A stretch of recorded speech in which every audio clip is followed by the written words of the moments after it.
Assalamualaikum. Selamat datang di channel Cerita Novika 2. Semoga hari ini teman-teman dalam keadaan sehat walafiat dan senantiasa diberikan kebahagiaan sepanjang hari. Langit malam tampak gelap gulita ketika Dina menuruni anak tangga dari bus kota dan menatap bangunan rumah sakit tua yang berdiri menjulang di depannya. Rumah sakit jiwa Arum Wening, tempatnya menjalani rotasi pendidikan koas selama 2 minggu ke depan. Meski sebagian bangunannya sedang dalam proses revitalisasi, bagian psikiatri masih difungsikan. Dan malam ini, Dina resmi mendapat giliran shift malam pertamanya, sendirian. Ia menarik napas panjang dan melangkah masuk melalui pintu samping yang digunakan staf. Udara di dalam langsung menyambutnya dengan aroma khas, perpaduan disinfektan tua, cat dinding yang mengelupas, dan entah apa lagi. Suasana sepi, bahkan terlalu sepi untuk ukuran rumah sakit, meskipun malam hari. Assalamualaikum, ucapnya pelan sambil menengok ke lorong yang remang. Tak ada jawaban, hanya suara dengung lampu neon tua yang menggantung bergoyang pelan di langit-langit. Dina melangkah ke ruang perawat. Meja resepsionis kecil dengan komputer tua dan 2 rak berkas menunggu di sana. Di belakangnya, seorang perawat paruh baya sedang mencatat sesuatu. Selamat malam, Bu. Saya Dina, koas dari Fkun. Jadwal malam ini. Perawat itu mendongak, wajahnya dingin, tanpa senyum. Koas, ya? Baru pertama kali shift malam di sini. Dina mengangguk. Semoga kuat, ucap perawat itu datar. Lalu kembali mencatat di buku log. Dina mengernyit. Tak tahu apakah itu lelucon atau peringatan serius. Setelah menaruh tasnya di ruang jaga, Dina mulai berkeliling, memastikan kondisi pasien. Lorong rumah sakit itu panjang, bercabang kedua arah. Lampu tidak semuanya menyala. Beberapa ruangan tampak gelap, dengan hanya sedikit cahaya dari lorong. Di balik kaca kecil di pintu-pintu, ia bisa melihat pasien yang tertidur, atau duduk diam menatap dinding. Satu pasien, seorang wanita dengan rambut awut-awutan, tersenyum lebar padanya dari balik kaca, meskipun Dina belum menengok ke arahnya. Entah mengapa, senyuman itu membuat bulu kuduknya berdiri. Waktu menunjukkan pukul 22.45 ketika Dina kembali ke ruang jaga. Ia duduk dan membuka laptop, mencoba membaca jurnal. Tapi pikirannya sulit fokus. Ruangan terasa terlalu sunyi. Sesekali ia mendengar suara samar, seperti kursi digeser atau pintu terbuka pelan. Namun saat dilihat, semuanya tetap seperti semula. Hingga akhirnya, tap, tap, tap, langkah kaki, jus, pelan, mendekat dari arah lorong kiri. Dina menoleh cepat. Tak ada siapa-siapa. Ia berdiri, melongok keluar. Lorong kosong, lampu berkedip-kedip pelan. Dinding yang kusam terasa makin menekan. Ia memaksakan diri tersenyum. Ah, pasti suara dari lantai atas atau bawah, resonansi, atau pasien pikirnya, mencoba mencari penjelasan logis. Namun, suara itu muncul lagi, dari arah berlawanan. Tap, tap, tap, langkah pelan, lalu berhenti. Dina mencoba menenangkan diri. Ia melangkah perlahan ke lorong, mengikuti suara. Permisi, ada yang butuh bantuan. Panggilnya, tidak ada jawaban. Ia melihat pintu ruang terapi terbuka sedikit. Dina mendekat dan mendorongnya perlahan. Ruangan itu kosong, hanya ada kursi-kursi plastik dan papan tulis kotor. Tidak ada pasien, tidak ada staf. Ia menutup pintu kembali. Namun saat berbalik, Dina mendengar sesuatu. SSSTT. Suara mendesah, sangat dekat di telinganya. Refleks, ia menoleh ke kanan. Tak ada apa-apa. Jantungnya berdegup kencang. Tangannya dingin. Dina buru-buru kembali ke ruang jaga, mencoba menenangkan diri. Saat ia duduk kembali, perawat yang tadi keluar dari ruang istirahat. Bu, tadi dengar suara langkah kaki di lorong, tanya Dina. Perawat itu menatapnya tanpa ekspresi. Enggak. Mungkin kamu capek. Halusinasi ringan itu biasa kalau shift malam pertama. Bukan halusinasi, Bu. Suaranya jelas. Perawat itu menarik napas. Jangan terlalu dipikirin. Fokus sama tugasmu aja. Sikap perawat itu seakan menutup percakapan. Dina tidak ingin terlihat lemah atau penakut. Ia mencoba kembali ke laptopnya. Tapi pikirannya tak bisa lepas dari suara langkah itu. Dan dari perasaan seperti dia sedang diawasi. Jam menunjukkan pukul 00.30 dini hari. Dina memutuskan untuk mengecek kamar pasien sekali lagi, memastikan tak ada yang berkeliaran. Lorong kini terasa lebih sunyi dari sebelumnya. Bahkan napasnya sendiri terdengar menggema. Ia melewati kamar pasien wanita. Masih duduk, tersenyum aneh padanya. Dina menoleh ke arah kamar berikutnya, lalu berhenti. Pintu kamar nomor 8 terbuka sedikit. Padahal sebelumnya ia yakin sudah menutup semuanya. Ia mendekat pelan. "Permisi," panggilnya. Tak ada sahutan. Dengan hati-hati, Dina mendorong pintu. Di dalam ruangan kosong itu, tak ada pasien. Hanya tempat tidur kosong, selimut rapi. Namun jendela kecil di sudut ruangan terbuka. Padahal itu bukan jendela keluar, melainkan ke lorong belakang yang sudah tidak dipakai. Seketika, hawa dingin menyelinap masuk. Dina menutup jendela, tapi sebelum ia keluar, ia melihat sesuatu di lantai. Sebuah jejak kaki basah. Seolah baru saja ada yang berjalan dengan kaki telanjang dari arah jendela. Jejak itu mengarah keluar kamar, menuju lorong belakang. Perasaan takut kini berubah menjadi rasa ingin tahu. Dina mengikuti jejak itu perlahan. Lorong belakang hanya diterangi cahaya bulan dari kisi-kisi kecil di dinding. Udara lebih dingin. Debu dan sarang laba-laba memenuhi sudut-sudutnya. Jejak kaki berhenti di depan sebuah pintu besi berkarat. Dina menyentuh gagangnya. Dingin. Namun saat ia hendak membuka pintu, "Dina!" Seseorang memanggil namanya. Suaranya berat, pelan, sangat dekat. Dina langsung berbalik. Tapi lorong itu kosong. Jantungnya berpacu cepat. Ia berlari kembali ke ruang jaga. Perawat tadi kini sedang duduk di sofa.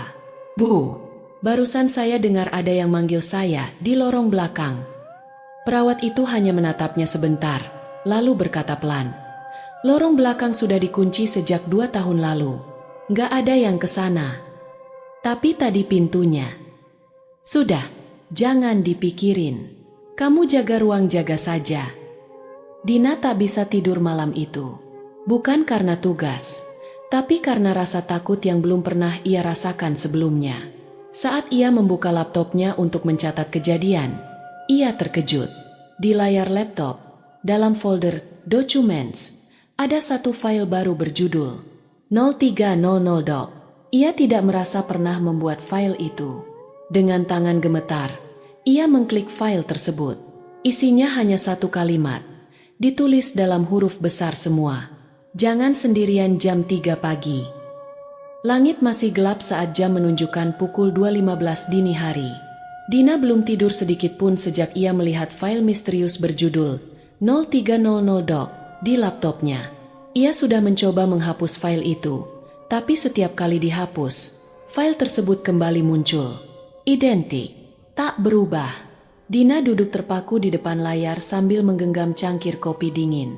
Matanya sayu. Tubuhnya lelah, tapi pikirannya terus waspada. Ia menengok ke jam dinding. Waktu terus berjalan menuju pukul 3. Ia bahkan sempat berpikir untuk meminta ditemani oleh perawat. Tapi perawat yang tadi kini entah kemana. Ruang jaga kosong. Saat ia hendak bangkit dan memutuskan untuk sekadar berjalan-jalan ke ruang pasien, suara interkom tua di sudut ruangan mendadak berbunyi. Suaranya berderak seperti radio rusak. "Dokter jaga, mohon ke ruang observasi 2. Ada pasien baru." Dina menoleh cepat. Tidak biasanya interkom digunakan, apalagi untuk komunikasi langsung antar staf. Biasanya mereka akan langsung datang atau menghubungi via ponsel internal. Dengan langkah ragu, Dina mengambil jas putihnya dan berjalan menyusuri lorong menuju ruang observasi 2. Ini adalah ruang khusus untuk pasien baru yang membutuhkan pemantauan lebih intensif sebelum dimasukkan ke bangsal tetap. Lampu di lorong itu berkedip-kedip. Udara dingin merambat ke tulang. Dina menelan ludah, mencoba menenangkan napasnya. Saat tiba di depan ruang observasi 2, ia melihat pintunya terbuka sedikit. Ia mendorong pelan. Di dalam, hanya ada satu pasien, seorang perempuan, duduk di sudut ruangan, membelakangi cahaya lampu. Rambutnya panjang, kusut, menutupi sebagian wajah. Ia mengenakan gaun rumah sakit yang lusuh, terlihat seperti sudah dipakai berhari-hari. Kulitnya pucat, tangan diletakkan di pangkuan, dan kepalanya tertunduk. Dina melangkah pelan mendekat. "Selamat malam, saya dokter jaga malam ini. Saya Dina, kamu bisa dengar saya?" Tidak ada jawaban. Dina mencoba menatap wajahnya dari sisi. Pasien itu tidak bergerak sama sekali, bahkan tak berkedip. Namun mata itu terbuka lebar, menatap ke arah Dina, lurus, dingin, dan kosong. Rasa tidak nyaman menyergap Dina seperti selimut dingin. Ia mundur satu langkah. "Permisi, Bu Sari," panggilnya melalui HT kecil di saku. Beberapa detik kemudian terdengar suara statis. Lalu sahutan pelan. "Ada apa, Dokter Dina?" "Ada pasien baru di observasi 2. Tadi saya dengar pengumuman dari interkom. Bisa minta datanya?" "Hening." Lalu sahutan terdengar kembali. Kali ini lebih ragu. "Tidak ada laporan pasien baru malam ini." Dina mengerutkan alis. "Tapi dia ada di sini. Saya sedang bersamanya sekarang." "Tunggu di sana. Saya akan ke sana sekarang." HT kembali hening. Dina melirik pasien itu yang belum juga bergerak. Hanya mata yang tetap menatapnya, seolah ingin merobek pikirannya. Beberapa menit kemudian, Bu Sari muncul dengan wajah bingung. Ia membawa map kosong. "Mana pasiennya?" tanya Bu Sari. Dina menunjuk ke arah sudut ruangan. Tapi saat ia menoleh lagi, kosong. Pasien itu tidak ada. Dina langsung masuk lebih dalam, menengok di balik tirai, di bawah ranjang. Tak ada siapapun. "Bu, tadi dia duduk di situ. Saya melihatnya. Gaunnya lusuh. Matanya dia menatap saya terus." Dina mulai kehilangan kontrol atas nada suaranya. Bu Sari menatapnya lekat-lekat. "Dina, ruang ini terkunci sebelum kamu masuk. Kamu tadi pakai kunci cadangan?" "Tidak, Bu. Pintu terbuka waktu saya datang dan saya dengar panggilan dari interkom." Bu Sari menarik napas panjang. Interkom sudah mati sejak tahun lalu. Jalurnya diputus sejak renovasi tahap 1. Dina terdiam. Kepalanya seperti dipukul palu. "Ayo kita kembali ke ruang jaga. Saya buatkan teh panas." Namun sebelum mereka keluar, Dina melihat sesuatu di lantai tempat pasien tadi duduk. Sebuah pita nama. Ia memungutnya. Tertulis nama samar yang sebagian sudah pudar. "Atna, Psikiatri 2003. Dina menatap pita itu lama. Nama yang tertulis samar itu seperti pernah ia dengar. Kembali di ruang jaga, Dina duduk sambil memegang teh hangat dari Bu Sari. Ia mencoba mencerna semuanya. Bu Sari menatapnya tajam. "Kamu lihat siapa tadi?" tanyanya pelan. "Saya tidak tahu, tapi rasanya dia bukan pasien biasa." "Kamu tahu siapa Ratna?" tanya Bu Sari tiba-tiba. Dina mengernyit. "Ratna?" Perawat itu menunduk, ragu, tapi akhirnya bicara. "Ratna adalah dokter koas juga. Dulu, sebelum rumah sakit ini direnovasi. Tahun 2003. Dina terdiam. Napasnya mulai terasa berat. Dia juga dapat shift malam seperti kamu. Tapi ia tidak pernah keluar dari rumah sakit ini. Suatu malam, dia ditemukan tewas di ruang observasi 2, tergantung di pojok ruangan. Persis di tempat kamu lihat tadi." Dina menelan ludah. Pita nama itu miliknya. "Aku ingat, aku yang menulisnya. Waktu dia pertama kali masuk rumah sakit. Tapi setelah dia meninggal, semua berkasnya hilang. Bahkan data di komputer pun tidak ada." "Apa yang terjadi padanya?" bisik Dina. Bu Sari menunduk. "Mereka bilang dia terganggu jiwanya karena tekanan kerja.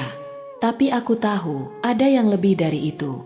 Sejak malam dia meninggal, ruangan itu selalu terasa dingin. Seperti hari ini. Dina memegang erat cangkir tehnya. Tangannya gemetar. Apa maksudnya dia muncul lagi? Tanya Dina. Bu Sari menatapnya lama. Mungkin karena kamu yang berikutnya. Dina ingin marah, ingin membantah. Tapi ia tak bisa. Ada sesuatu di dalam dirinya yang tahu bahwa semua ini nyata. Dan waktu menunjukkan pukul 2.59. 1 menit lagi. Dina menggenggam erat hatinya. Ia menatap layar laptopnya. File 0300 dok terbuka sendiri. Kali ini isi filenya bertambah. Aku sudah kembali. Jangan kau tinggalkan aku sendirian lagi. Tepat pukul 3. Lampu ruang jaga padam. Seluruh rumah sakit tenggelam dalam gelap. Dan dari koridor, terdengar suara langkah kaki. Tap, tap, tap. Dina memejamkan mata. Ia tahu malam ini belum selesai. Dan pasien yang tanpa nama telah kembali. Lampu perlahan menyala kembali sekitar pukul 3.10. Tapi suasana rumah sakit tetap gelap. Seperti cahaya lampu tak mampu menembus rasa dingin dan sunyi yang menyelimuti bangunan tua itu. Dina duduk membatu di ruang jaga. Matanya menatap kosong ke arah lorong, di mana suara langkah kaki barusan bergema, tapi tak pernah memperlihatkan siapapun. Bu Sari entah kemana. HP Dina tidak aktif. Jaringan seluler di lantai itu mati total. Sejenak, Dina berpikir untuk meninggalkan rumah sakit. Tapi insting profesional dan rasa ingin tahu yang kian membuncah menahannya. Terlalu banyak hal yang tak masuk akal. Terlalu banyak tanda.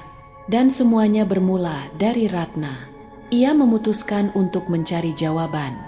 Dina berdiri dan menuju ke balik meja perawat. Membuka satu demi satu laci.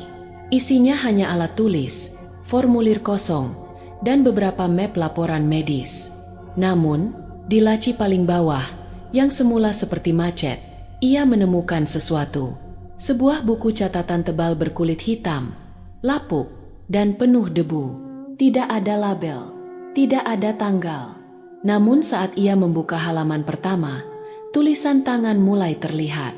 Catatan laporan shift malam, instalasi psikiatri. Dina membalik halaman demi halaman. Semuanya ditulis tangan oleh dokter-dokter jaga atau koas yang pernah bertugas malam. Isinya mulai dari laporan kondisi pasien, laporan kejadian darurat, hingga catatan pribadi. Halaman ke-38 membuat Dina berhenti. Jam 2.50. Saya mendengar suara ketukan dari dalam ruang observasi. Padahal semua pasien sudah tidur dan pintu dikunci. Saat saya dekati, suara berhenti. Tapi dari dalam ruangan, saya mendengar seseorang berbisik pelan. Aku belum selesai di sini. Saya laporkan ini ke perawat. Tapi katanya itu hanya halusinasi karena begadang terlalu lama. Dr. Arif, Koas, 2015. Lalu halaman ke-45. Saya melihat seorang perempuan berpakaian rumah sakit lusuh berdiri di ujung lorong jam 3 dini hari. Saya pikir itu pasien. Tapi semua pasien dicek dan lengkap di tempat tidur masing-masing. Saat saya mendekat, dia menghilang begitu saja. Dr. Farah, Koas, 2018. Semakin Dina membaca, semakin banyak catatan yang menceritakan sosok yang sama. Seorang pasien perempuan, berpakaian lusuh, rambut panjang menutupi wajah, dan selalu muncul saat malam menjelang jam 3. Beberapa mencatat efek yang sama. Rasa cemas berlebihan, sulit tidur, sering mendengar suara panggilan nama, dan bahkan mimpi buruk yang berulang tentang ruang observasi. Namun halaman yang membuat darah Dina membeku adalah halaman ke-91. Halaman itu berbeda dari yang lain. Tulisannya lebih tergesa, tinta merah yang membentuk kalimat terputus-putus, dengan goresan tak rapi. Dia datang lagi, ketiga kalinya minggu ini. Kali ini dia berdiri di depan ruang jaga, mengetuk perlahan. Aku tidak berani buka. Tapi dia menyebut namaku. Dia tahu namaku. Tidak ada yang percaya padaku. Tapi aku tahu dia nyata. Aku lihat matanya kosong dan penuh kemarahan. Seolah Seolah dia ingin aku merasakan apa yang dia rasakan. Halaman berikutnya kosong. Dina membalik ke halaman setelahnya. Di sana, hanya ada satu kalimat, tertulis besar dengan tinta berwarna coklat tua, sudah mengering. Jangan sendirian jam 3 pagi. Dan di bawahnya, satu bekas telapak tangan seperti noda darah yang ditekan kuat ke kertas. Dina mundur satu langkah. Ini bukan tinta. Ini darah. Ia menutup buku itu cepat. Napasnya memburu. Ia tahu sekarang bahwa semua kejadian yang ia alami bukan kebetulan. Semuanya telah terjadi sebelumnya. Dan setiap orang yang melihatnya perlahan terganggu jiwanya. Dina menatap jam. Pukul 3.27. Ia tahu waktunya tak banyak. Ia mengambil buku catatan itu dan membawanya ke ruang arsip yang terkunci di belakang ruang jaga. Ia mencari kunci duplikat yang biasanya disimpan di rak atas dan membuka pintu dengan perlahan. Ruang arsip penuh debu. Rak-rak tua berderet, berisi map, buku, dan dokumen lama yang sebagian besar tidak terorganisir. Ia mencari nama, Ratna, nyaris kosong. Tapi di ujung, terjepit antara dua map penuh jamur, Dina menemukan satu map lusuh tanpa label resmi. Ia membukanya. Isinya, fotokopi ijazah atas nama Ratna Dewi Puspita. Surat penempatan koas tahun 2003. Surat laporan insiden dari kepala ruangan, yang sebagian disensor. Laporan forensik. Korban ditemukan tergantung dengan seutas kain perban di ruang observasi 2. Luka sayat di pergelangan tangan kanan. Diduga usaha bunuh diri sebelum akhirnya menggantung diri.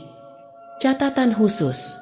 Tidak ditemukan rekaman CCTV karena sistem mati malam itu. Namun, yang paling membuat Dina terkejut adalah halaman terakhir. Sebelum meninggal, Ratna sempat mengirim surat kepada rekan sejawatnya. Isinya, kalau aku menghilang, tolong jangan biarkan siapapun jaga malam sendirian. Dia akan datang lagi. Dia akan memilih yang paling lemah, yang paling takut seperti aku. Tangan Dina gemetar saat menutup map itu. Ia menyadari sesuatu. Semua yang melihat Ratna akhirnya mengalami mimpi buruk, gangguan jiwa, atau bahkan menghilang.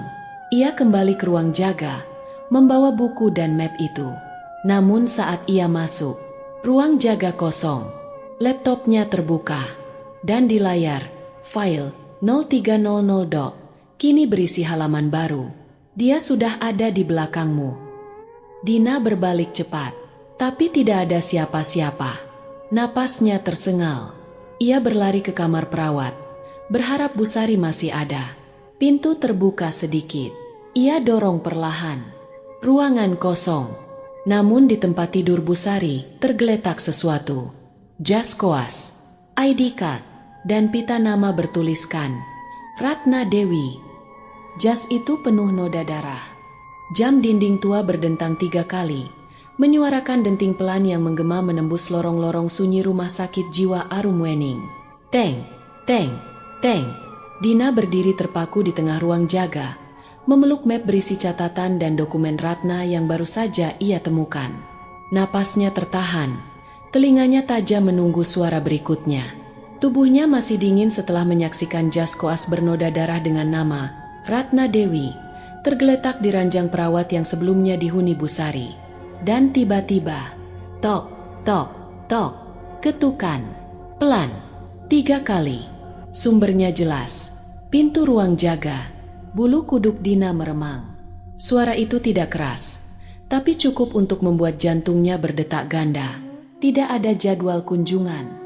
Tidak ada pasien yang seharusnya berkeliaran malam-malam. Apalagi mengetuk pintu ruang staf. Ia menatap pintu kayu tua itu. Masih tertutup rapat. Tidak ada suara lain. Tok, tok, tok. Ketukan itu terdengar lagi. Kali ini sedikit lebih kuat. Dina berjalan perlahan ke arah pintu. Ia tidak ingin membuka, tapi rasa penasaran dan dorongan naluriah sebagai dokter membuatnya menggenggam gagang pintu. Ia hitung dalam hati. 1, 2, 3. Klik. Pintu dibuka perlahan. Kosong. Lorong di luar sunyi. Lampu neon berkedip lambat. Tidak ada siapa-siapa. Namun di ujung lorong, Tepat sebelum belokan menuju kamar pasien, tampak sebuah siluet berdiri diam. Kepala menunduk, rambut panjang tergerai menutupi wajah. Dina membeku. Sosok itu tidak bergerak, hanya berdiri. Dina meneguk ludah, lalu berkata, "Halo, siapa di sana?" Sosok itu tidak menjawab. Lalu perlahan, seperti melayang, sosok itu berbalik dan menyusuri lorong ke arah ruang pasien. Langkahnya nyaris tak bersuara. Dina mengumpulkan keberanian dan mengejarnya. Langkah cepat. Suara sepatu pantofelnya menggema dalam lorong yang mencekam. Saat ia sampai di tikungan, sosok itu telah menghilang. Lorong pasien kosong. Semua kamar tertutup. Namun satu pintu terbuka sedikit. Ruang pasien tanpa nama, tempat ia pertama kali melihat perempuan berbaju rumah sakit lusuh itu. Dina mendorong pintu perlahan. Di dalam kosong, tidak ada tempat tidur, tidak ada kursi, hanya lantai berdebu dan jendela kecil tinggi di dinding. Tapi, di tengah ruangan, tergeletak satu pita nama, sama seperti sebelumnya. Ia menunduk dan memungutnya. Tulisannya, Ratna, Observas 2003. Nafas Dina terputus sejenak.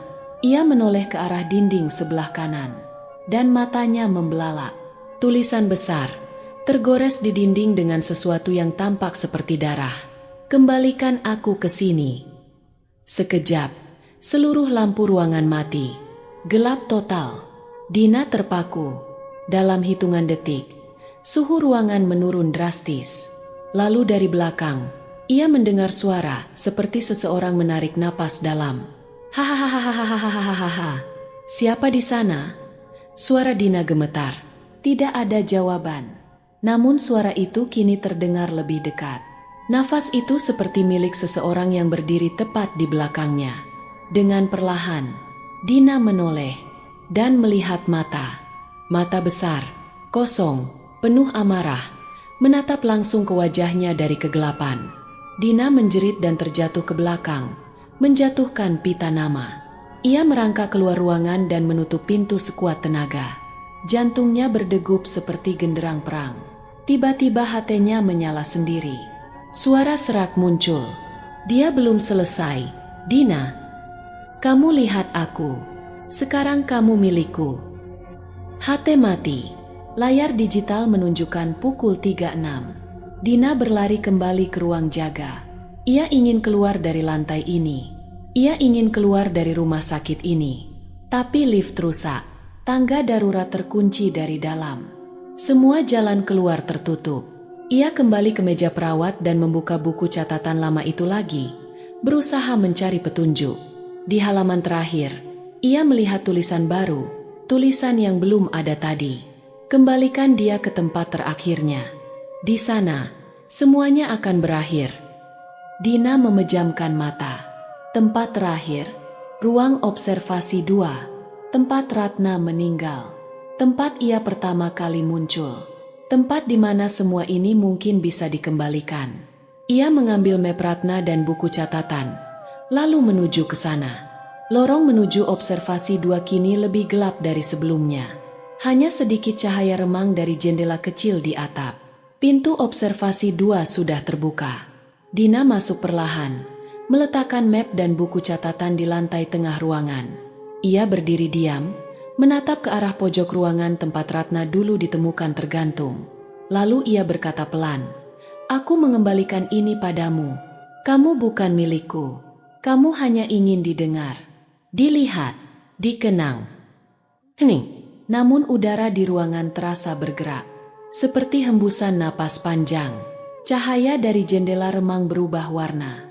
Ruangan menjadi lebih terang. Dan perlahan sesosok bayangan muncul di pojok ruangan. "Ratna." Perempuan itu berdiri diam, kepala tertunduk, tangan menggenggam pita nama lusuh. Wajahnya kini tampak jelas. Cantik, tapi pucat. Mata kosong, tapi tidak lagi penuh amarah. Justru kini terlihat sedih. Dina tidak bergerak. Ia hanya menatap, tidak melawan. Dan Ratna perlahan mengangguk, lalu berbalik dan berjalan mundur ke dalam bayangan. Lampu menyala kembali. Jam menunjukkan pukul 3.33. Dan sunyi. Untuk pertama kalinya sejak malam itu dimulai, rumah sakit terasa tenang. Namun saat Dina hendak keluar dari ruangan, ia melihat satu lembar kertas baru di lantai, tepat di tempat ia meletakkan buku catatan tadi. Ia membukanya. Tulisan tangan Ratna. Jelas. Terima kasih. Tapi dia belum pergi. Dia cuma menunggumu. Matahari mulai merangkak naik. Sinarnya menyusup melalui kisi-kisi kecil jendela di ruang jaga. Warna jingga yang hangat menyinari sudut-sudut rumah sakit yang semalaman terasa membeku. Tapi kehangatan itu tidak mampu mengusir dingin di hati Dina. Ia duduk diam dengan wajah pucat, menatap map Ratna yang terbuka di pangkuannya. Ingatannya masih kabur. Bayangan Ratna yang muncul dan menghilang di ruang observasi, tulisan-tulisan misterius yang selalu berubah, hingga suara bisikan yang mengganggu ketenangannya.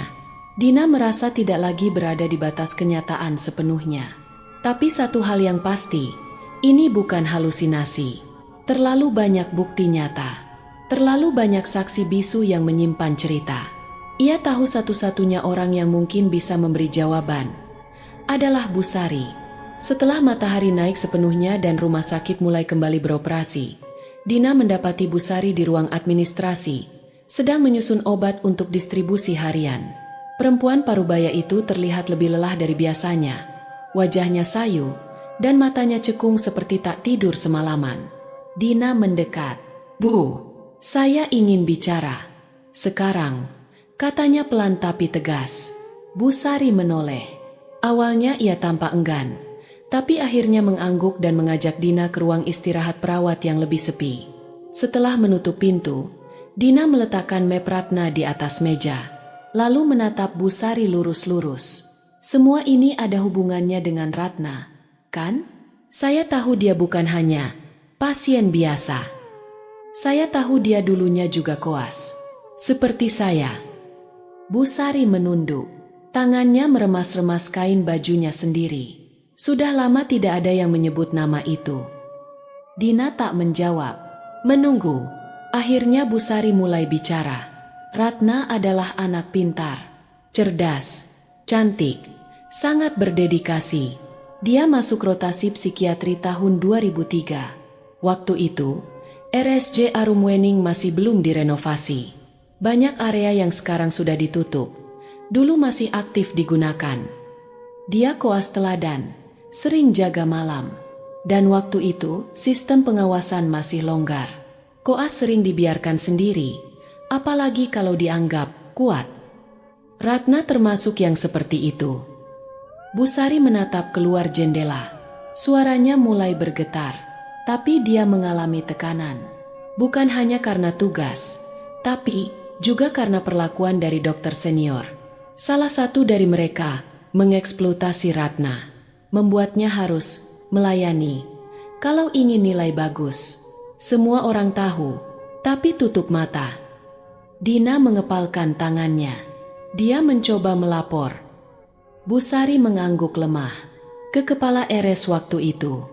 Tapi Ratna malah dikucilkan, dinilai terlalu lemah mental. Malah ada yang bilang dia mulai halusinasi, mendengar suara, melihat bayangan. Dan kemudian dia dikirim sebagai pasien psikiatri. Tanya Dina pelan. Bu Sari mengangguk. "Ya, ironis, bukan? Tempat dia belajar jadi dokter, malah menjadikannya pasien. Lalu dia gantung diri di ruang observasi. Beberapa hari setelah itu, dokumen-dokumennya raib, seolah dia tidak pernah ada. Tapi aku ingat dia." Dina menahan napas. Kenapa tidak ada yang bicara soal ini? Kenapa semua diam? Bu Sari menatapnya dengan mata merah. Karena setelah dia meninggal, semua yang pernah dekat dengan Ratna mulai mengalami sesuatu. 2 perawat keluar. 1 dokter jaga mengalami gangguan jiwa ringan. Beberapa koas berhenti mendadak. Dan setiap jam 3 pagi, selalu ada kejadian aneh. Bayangan, ketukan pintu, suara napas berat. Orang-orang menyebutnya pasien bayangan. Dina gemetar. Cerita ini bukan lagi sekadar hantu bergentayangan. Ini tentang trauma, dendam, dan sistem yang korup. Tapi kenapa saya? Kenapa dia mendatangi saya? Tanya Dina dengan suara kecil. Karena kamu mirip Ratna, jawab Busari tanpa ragu. Bukan secara fisik, tapi semangatmu, sikapmu saat jaga.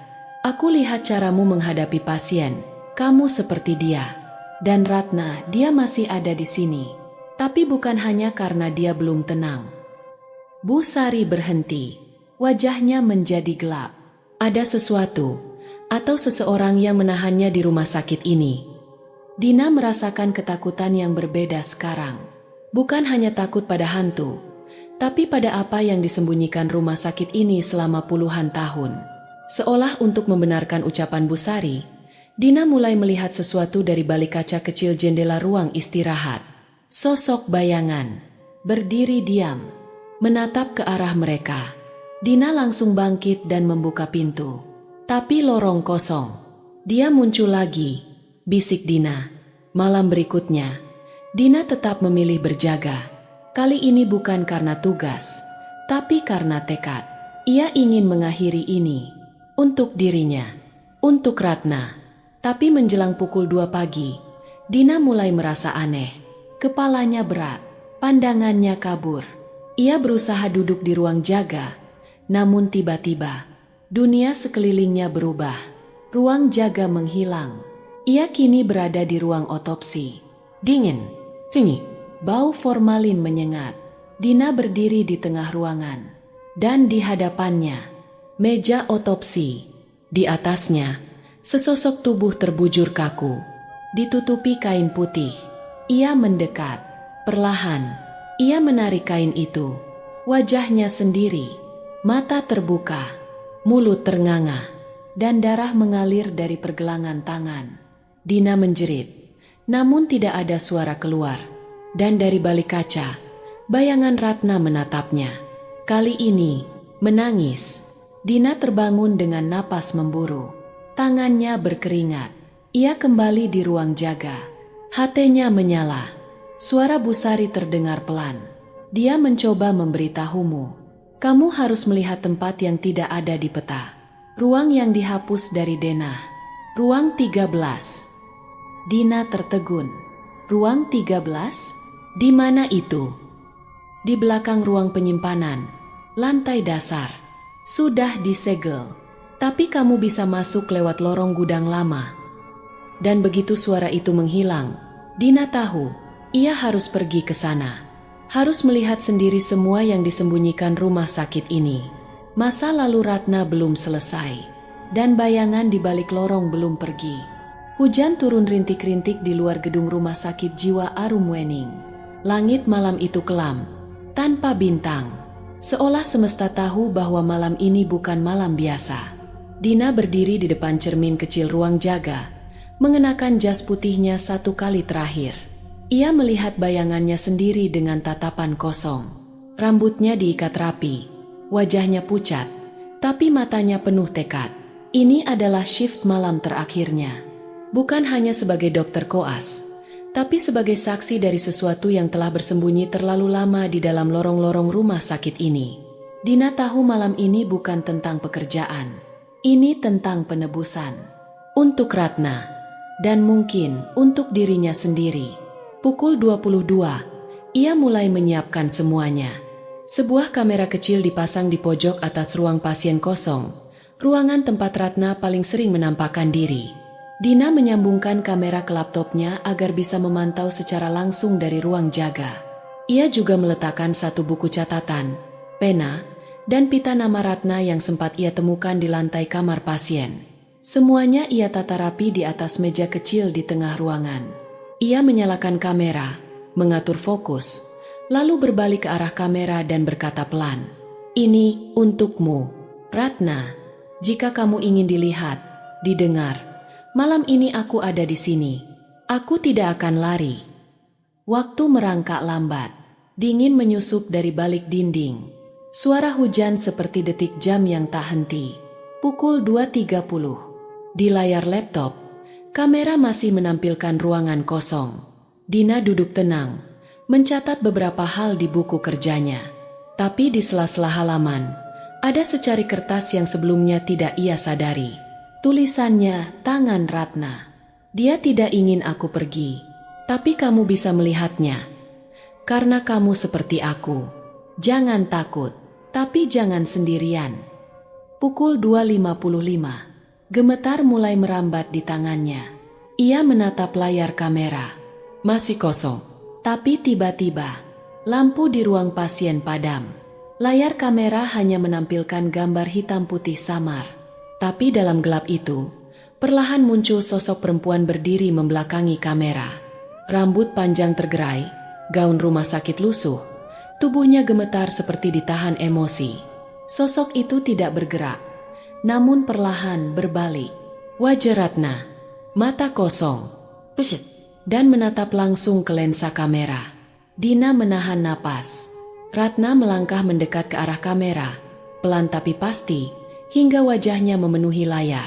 Matanya hitam legam, bibirnya terbuka sedikit, dan ia berbisik, "Kamu yang selanjutnya." Gambar langsung mati. Layar laptop gelap. Kamera terputus. Lampu ruang jaga padam serempak. Dina berdiri. Jantungnya memukul keras dinding dadanya. Ia membuka pintu ruang jaga, dan lorong kini diselimuti kegelapan nyaris total. Hanya diterangi cahaya kilat dari luar jendela. Hujan makin deras. Petir sesekali menyambar. Dina melangkah menuju ruang pasien. Setiap langkah seperti disedot oleh kehampaan. Saat tiba di depan pintu ruang pasien kosong, Dina melihat pintu itu terbuka sedikit. Angin dingin mengalir keluar. Ia mendorong pintu perlahan. Di dalam, Ratna berdiri di tengah ruangan, membelakangi Dina. Tapi kali ini, Dina bisa melihat lebih jelas. Ratna tidak sendiri. Ada bayangan lain di belakangnya. Bayangan itu tinggi, gelap, kabur bentuknya seperti terbuat dari kabut hitam yang menggumpal. Dina terpaku. Bayangan itu mengulurkan tangan dan meraih pundak Ratna. Ratna menoleh pada Dina. Matanya kini berkaca-kaca. Ada harap, ada kesedihan. Tapi sebelum ia bisa bicara, bayangan itu menariknya ke belakang, dan Ratna menghilang ke dalam gelap. Ruang itu kembali kosong. Namun di meja, Dina melihat satu hal baru. Buku catatan miliknya terbuka. Dan di halaman terakhir, tertulis kalimat besar dengan tinta merah gelap. "Kamu yang selanjutnya." Seminggu kemudian, Rumah Sakit Jiwa Arum Wening menerima koas baru. Namanya Vina, mahasiswa FK tahun kelima.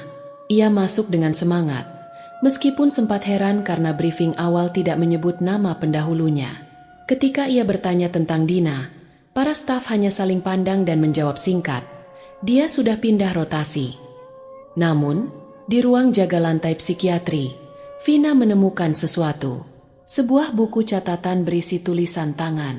Di halaman terakhir, tertulis kalimat yang membuat tubuhnya gemetar. "Jangan sendirian jam 3 pagi." Dan di bawahnya, jejak telapak tangan berdarah. Lampu ruangan mendadak berkedip. Dan dari lorong yang sepi, tok, tok, tok, suara ketukan pintu. Demikian cerita hari ini. Semoga teman-teman dapat terhibur dan dapat mengambil hikmah kebaikan isi di dalamnya. Jangan lupa juga bagikan cerita ini kepada teman-teman yang lain agar mereka juga bisa mendapatkan hiburan yang sama.